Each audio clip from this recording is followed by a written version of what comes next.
One of my students, she's a PhD student, and then she had a kid while she was a PhD student, and she really, when she was going back down to her community, learned that your kids are your parents and their kids are your grandparents.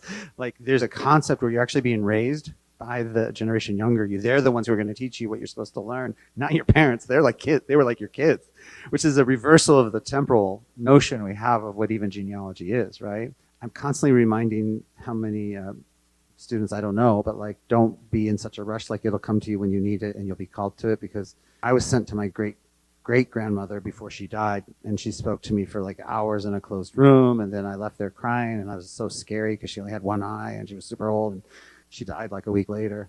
And then a week after that, after she died, she came into my bedroom and said, you know, mijo, it's inside you, and someday you'll get it.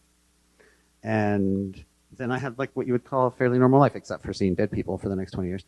But besides that, like, I now realize that a lot of what we call genetic memory is not at all the same as what positivists or objectivists want us to believe is our ancestral link. I think there's something there, and we're just so unable to have that conversation because nothing in our education system has provided us a means to think about those things, because everything non-physical was pushed off the table in the 18th century, really.